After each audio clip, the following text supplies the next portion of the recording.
آپ 1 बजे चले गए नमाज पढ़ने, वहाँ पर 4 रकात पढ़ ली ज़ोहर, उसी के साथ फिर सलाम फेर के 4 रकात असर पढ़ ली, बात खत्म। कर सकते हैं ऐसा हम? जी अस्सलाम Kashmir, welcome to our podcast दंस फोनकास्ट। आपको पता है हम अपने पॉडकास्ट में दीन की वो बातें करते हैं जो आपसे छुपाई जाती है। ऐसे ही आज हमने एक टॉपिक उठाया है, उसको बोलते हैं नमाजें जमा करना। जैसे कि हमें पता है दीन इतना आसान है, लेकिन हमने इसको खुद मुश्किल बनाया है। हम अपने गेस्ट से जानेंगे ये नमाज जमा क्या करना क्या होता है। वालेकुम सलाम।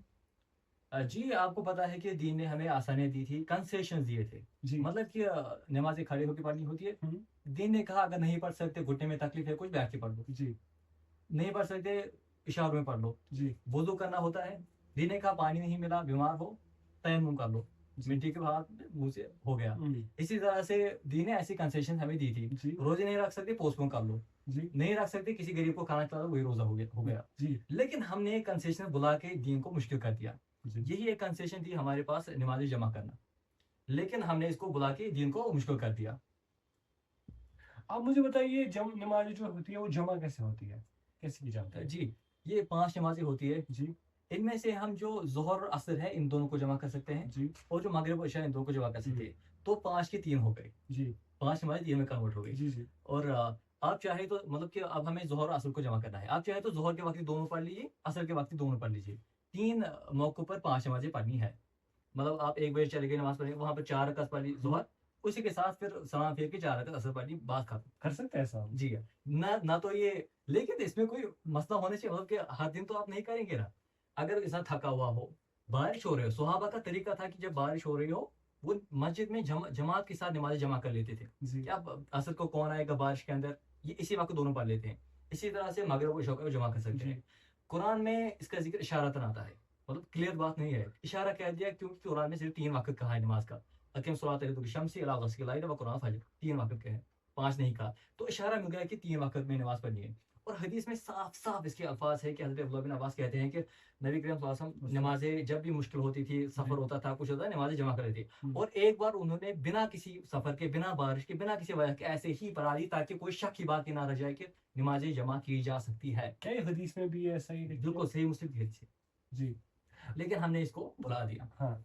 और अब आप मुझे एक बात बताइए, जो ये आलिम होते हैं क्या इसको ये मानते हैं नमाज जमा करना होती है नहीं जी, होती जो है? हमारे फुकाहा है, उलमा है, ये सारे इस बात पे मुत्तफिक नहीं है।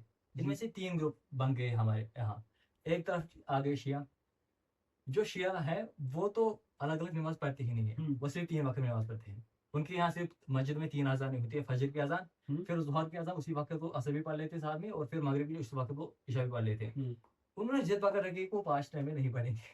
तो आप उनसे पूछिए ऐसा क्यों करते हैं? मैं उनसे इतना सवाल पूछना चाहता हूँ कि भला अगर नमाज़ें 3 ही पढ़नी थी, तो 5 रखी क्यों? 3 ही रख लेते, बेहतर होता ना, अल्लाह ताला ने ये 5 रखी क्यों? जी ये मसला था, अगर कोई थका हुआ है, एग्ज़ाम की टेंशन हो, तब हो सकता है 3 वक़्त में, लेकिन उन्हें परमानेंटली लगा दिया 3 वक़्त में। और दूसरी तरफ हमारे सामने आ गए हनफी, उन्हें इनकार ही कर दिया। वो पढ़ते ही नहीं है, वो कहते हैं हम्म, नहीं, अपने अपने टाइम में पढ़ो, 5 वक़्त ऐसे जमा करने से हाँ कुछ नहीं होता। लेकिन उनसे अब मेरा सवाल है, इनसे मैंने सवाल किया कि 5 नमाज़ें क्यों रखी जाती है? इनसे मेरा सवाल है कि हज में जमा क्यों करते हो?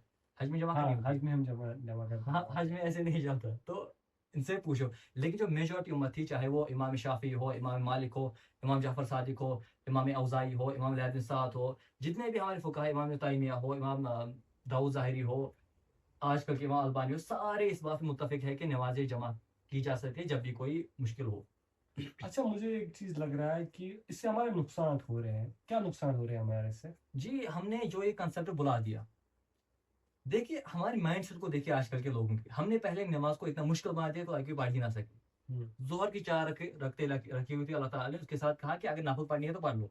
हमने नफ़ल को कहते नहीं, पहले 4 पढ़नी है, बाद में 2 पढ़नी है, 10 पढ़नी है टोटल, और उसके बाद फिर नफ़ल। हम्म तो नमाज़ को इतना मुश्किल बना दिया कि कोई पढ़ ही ना सके। उसके बाद हम ज़ईफ़ रिवायतों से लोगों को मोटिवेट करते हैं पढ़ने के लिए। अच्छा तो ये माइंड से सोचिए भाई, अगर मतलब कि अगर कोई इंसान है जो नमाज़ पढ़ ही नहीं रहा है, कमज़ोर ईमान वाला इंसान है, उसको अगर हम ये कहेंगे कि नमाज़ें जमा करके पढ़ लो, मतलब वो बेचारा कहता है कि यार 5-5 वक़्त कौन नमाज़ पढ़ेगा? तो अगर हमने उनसे कहा कि अच्छा 3 वक़्त में पढ़ लो, मैं एक गारंटी से कहता हूँ वो पढ़ शुरू कर देगा पढ़ना, अगर मुश्किल हो। जी मतलब कि फजर की नमाज़ के लिए हमें अल्लाह ताला ने कंसीडर रखी थी कि नबी करीम सल्लल्लाहु अलैहि वसल्लम के पास एक नफ़र आया, कहा कि मेरी आँख नहीं खुली फजर के वक़्त। उन्होंने कहा जिस वक़्त आँख खुल जाए उसी वक़्त पढ़ लिया करो। حدیث میں آتا ہے کہ ایک بار نبی صلی اللہ علیہ وسلم خود سو گئے، فجر کے نہیں اٹھے، صحابہ نے نہیں جگایا. پھر جب وہ جاگے تو کہا کہ مجھے جگایا کیوں نہیں. میں نے انہیں کہا ہم کیسے جگا سکتے تھے آپ کو. تو انہیں اسی وقت جماعت کے ساتھ نماز پڑھائی. کہا کہ جس وقت آنکھ کھل جائے اس کا ٹائم وہی ہے، اسی وقت پڑھ لیا کرو.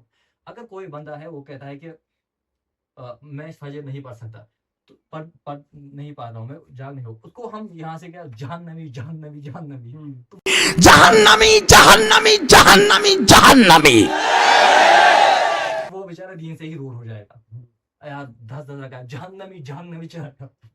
تو اگر ہم جو پروفیٹک وے ہے، جو نبیوں کا طریقہ ہے، جو صحابہ کا طریقہ تھا، ہم سے کہیں کہ اچھا فجر اللہ تعالیٰ نے ہمیں فرض نمازیں پڑھنے کا حکم دیا ہے، باقی نفل تو میں نے کب کہا کہ 10 نفل پڑھ لو، فرض نمازیں پڑھ لو.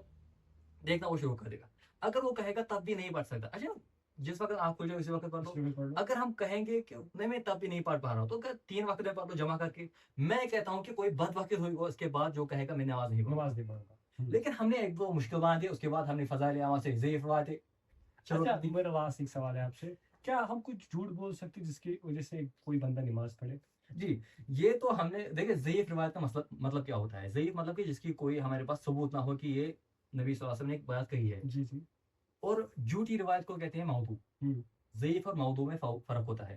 ضعیف مطلب کہ کوئی گارنٹی نہیں ہے، ہمیں نہیں پتا کس نے بات کہی ہے. موضوع ہمیں گارنٹی کے ساتھ پتا ہے کہ یہ بات نبی نہیں کہی ہے. تو موضوع کے بارے میں تو پوری امت قائل ہے کہ موضوع حدیث کو بیان کرنا ہی حرام ہے. بالکل مطلب کہ یہ حدیث ہے نا کہ کوئی علم حاصل کرو چاہے چائنا بھی جانا پڑے. موضوع روایت ہے، کسی نے جگہ نہیں ملتی. یہ مشہور ہے نا کہ نبی صلی اللہ علیہ وسلم ایک راستے سے چلتے تھے، ایک بڑھیا اوپر سے موضوع روایت ہے، ضعیف بھی نہیں ہے.